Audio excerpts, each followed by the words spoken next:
Desde que eu diga por que está aqui. Está aqui porque sabe de uma coisa. Uma coisa que não sabe explicar, mas você sente. Você sentiu a vida inteira que há alguma coisa errada com o mundo. Você não sabe o que é, mas está ali, como uma farpa em sua mente, deixando-o louco. Foi essa sensação que o trouxe a mim. Está em toda parte. Está à nossa volta. Mesmo agora, nesta sala aqui. Você a vê quando olha pela janela, ou quando liga a televisão. Você a sente quando vai trabalhar, quando vai à igreja, quando paga seus impostos. É o mundo que acredita ser real para que não perceba a verdade.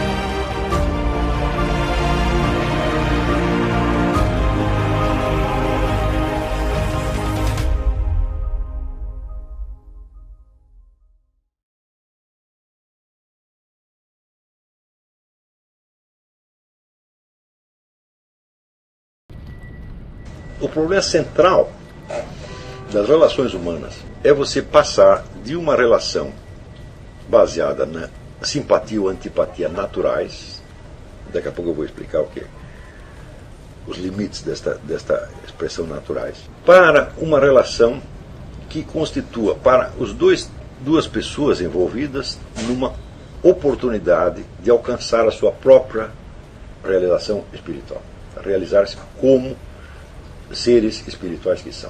Então, quando ele diz naturais, claro que ele está compactando a coisa naturalmente, porque muitas das nossas afeições espontâneas não são naturais, elas são culturais, tá certo? Então, por exemplo, vamos dizer, certos padrões de beleza.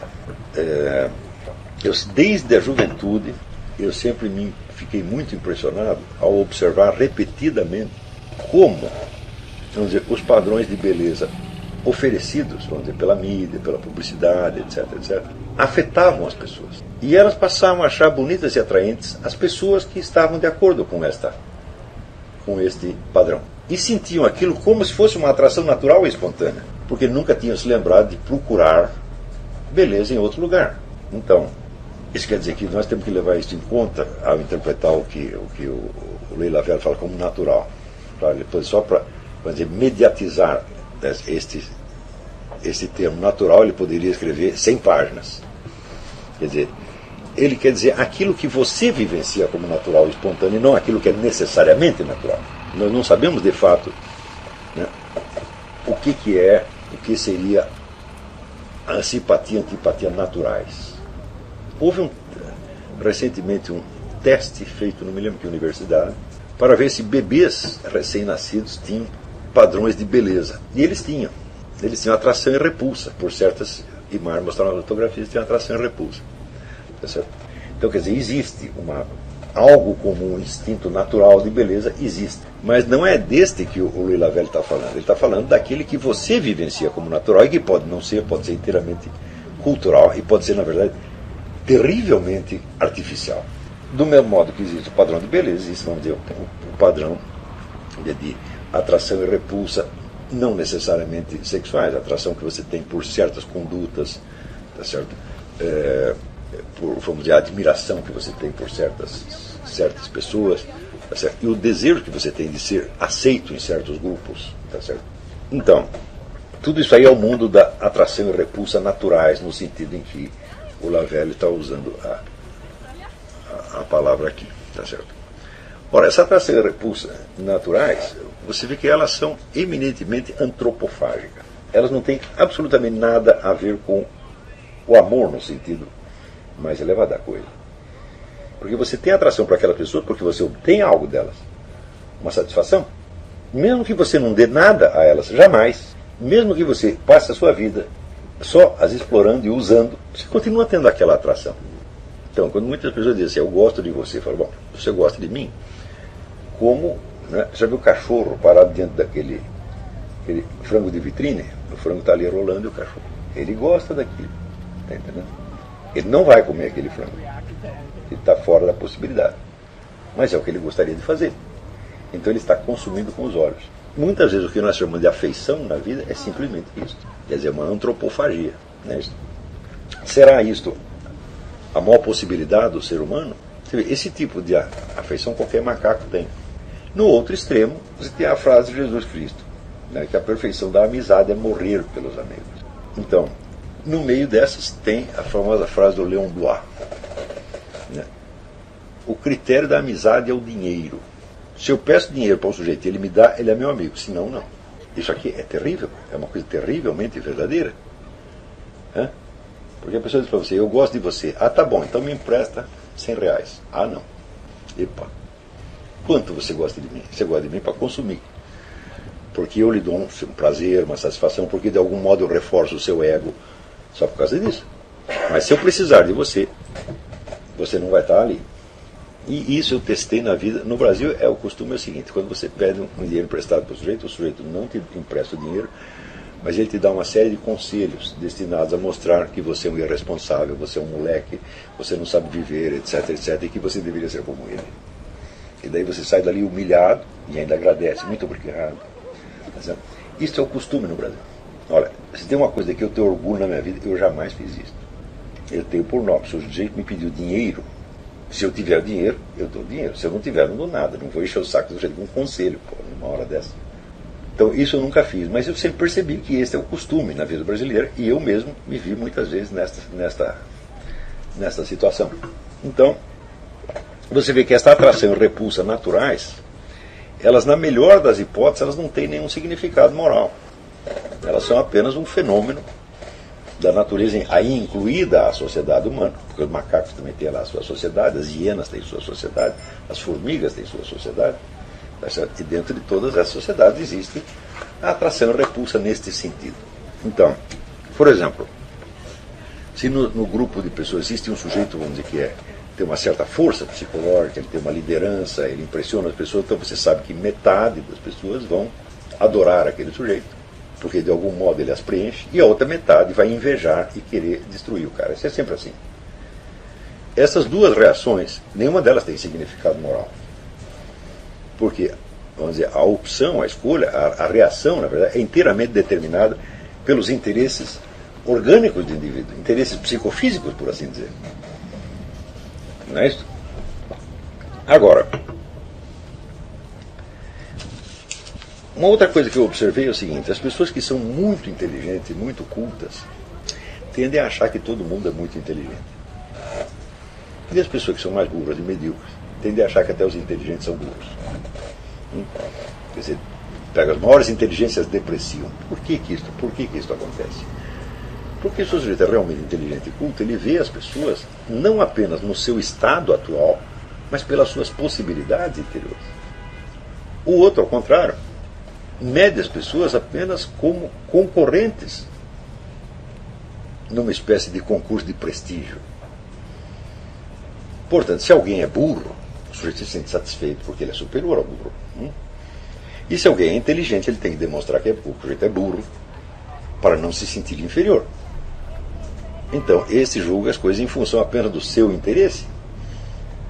As pessoas que vivem na relação natural e espontânea, elas são 100% egoístas. O que quer que elas digam, elas só estão pensando nelas mesmas. O que quer dizer que elas de fato não se comunicam com o outro. Elas transformam o outro numa peça do seu imaginário pessoal. E usam o outro para se reforçar, para se satisfazer, etc, etc. E quando o outro não serve mais, ele afasta. Ou seja, essa relação, na verdade, ela é amoral na melhor das hipóteses, mas em 99% dos casos ela é imoral. Então, se na sociedade humana existisse apenas este tipo de relação, a sociedade humana seria aquilo que Hobbes escreve como a guerra de todos contra todos. Porque isso aí sempre vai terminar mal. Se cada um está buscando apenas o seu interesse, tá certo? Isso vai naturalmente terminar mal. Porque das duas, uma, ou o outro satisfaz o seu interesse ou não o satisfaz. Se ele satisfizer o seu interesse, você não precisa mais dele. E se ele não satisfizer, você fica irritado. Isso nunca vai dar certo. No outro extremo, o ser humano tem a possibilidade, tá certo, de conceber o outro como um ente espiritual eterno. E, portanto, vamos dizer, de fato, como uma imagem de Deus. E também tem a possibilidade de perceber qual é a diferença que existe entre esta pessoa como imagem de Deus e esta pessoa no seu estado atual subjetivo. Então, quer dizer, a gente pode olhar uma pessoa que está 100% envolvida, 100% absorvida, vamos dizer, no seu próprio interesse orgânico, e olhar aquela pessoa e saber que ela pode ser infinitamente mais do que isso, bastando que ela submeta esse interesse orgânico a um outro, um algo mais. Acontece o seguinte, gente, este algo mais é inconcebível fora da alta cultura. Porque você olha as coisas de acordo com o meio linguístico e simbólico no qual você está, que é a mesma coisa que dizer, é o seu meio social de referência. Só quando o seu meio social de referência é constituído não pelo grupo imediato, tá certo? E nem pelo seu tempo histórico, mas pelo conjunto dos homens melhores de todas as épocas. Aí é que você pode conceber as possibilidades superiores. Senão você não pode. Ah, mas e a religião? Eu digo, se você ler a Bíblia o dia inteiro, isso não vai adiantar nada. Por quê? Porque você vai entender a Bíblia sempre em função daquele seu interesse predominante, que é o interesse orgânico, ou o interesse do seu grupo social. Você não vai estar vendo a coisa na dimensão humana universal. Está entendendo? Ou seja, a aquisição da alta cultura é um único meio que você tem de você ter uma conduta moral que presta. Fora disso, você está no mundo da irresponsabilidade moral. Por exemplo, você veja, existe um escritor inglês, F.R. Leavis, não é Lewis, é Leavis com V, L-E-A-V-I-S, Frank Raymond Leavis. Ele dedicou a vida a mostrar para as pessoas que a literatura de ficção é uma meditação sobre as possibilidades da vida moral humana. Na medida em que você concebe enredos possíveis e situações possíveis, você está pesando o nível de responsabilidade moral que está presente na infinidade das situações humanas mais particulares e até indescritíveis. Ora, Santo Tomás de Aquino dizia que o grande problema da moral é o seguinte: a regra é a mesma, mas as situações são infinitamente variadas. Então, você não sabe como entender a regra geral em relação a cada situação. Ao mesmo tempo, você não pode viver todas as situações humanas. Então você pode imaginá-las. Você pode ampliar o seu imaginário até você ser capaz de compreender as situações humanas as mais diferentes possíveis e as mais afastadas da sua experiência imediata. Como é que nós fazemos isso? Por imaginação e pela literatura de ficção. Sem isto, você simplesmente não compreende as situações. E não compreende a delicadeza e sutileza das situações. Se você não compreende a delicadeza e sutileza das situações, você vai julgar os seres humanos mediante uma projeção ingênua da sua própria pessoa sobre elas, sem entender exatamente o que está se passando com elas.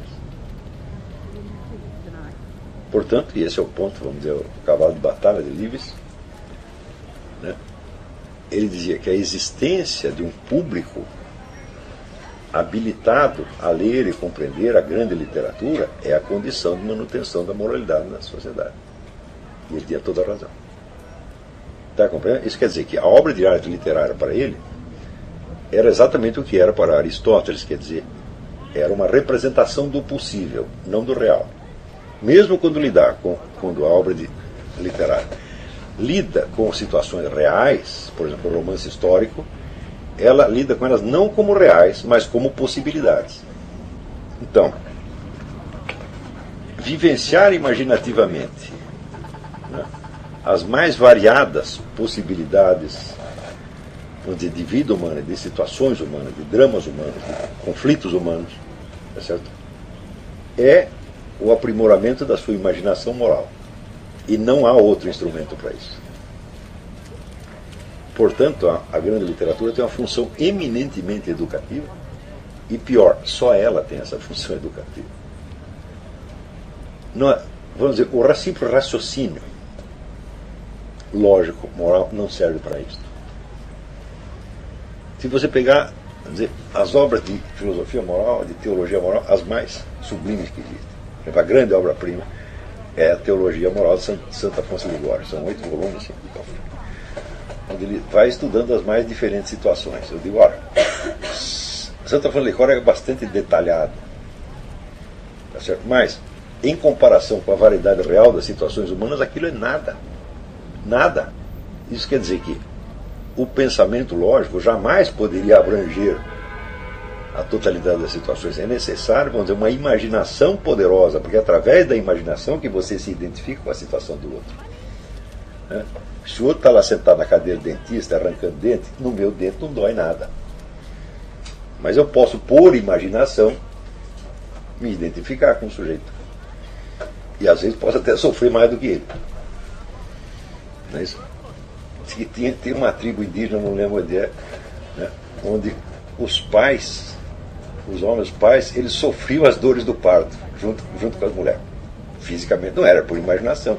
Quer dizer, o sujeito tinha tanta afeição àquela mulher que quando ela estava sofrendo, doía nele. Tá certo? Então, é só por imaginação que nós podemos fazer isso. Mas se nós não ampliamos a nossa imaginação, a nossa capacidade de nos identificar com os seres humanos se reduz àquelas situações corriqueiras que nós estamos habituados a viver, e pior, interpreta essas situações em função do seu auto-interesse. Isso é a mesma coisa que dizer, você não compreende ninguém, você não enxerga ninguém, você não tem amor a ninguém, você só pensa no seu próprio umbigo. Digo, mas se eu for na igreja rezar, não adianta, meu filho. Você não vai compreender, se você não compreender as situações reais, como é que tu vai compreender a Bíblia? Tem muita gente que usa assim, usa a Bíblia para entender as situações reais. Mas e o contrário? Quer dizer, o que você vai fazer é reduzir a Bíblia a uma série de estereótipos e regrinhas, e você vai julgar todo mundo em função disso.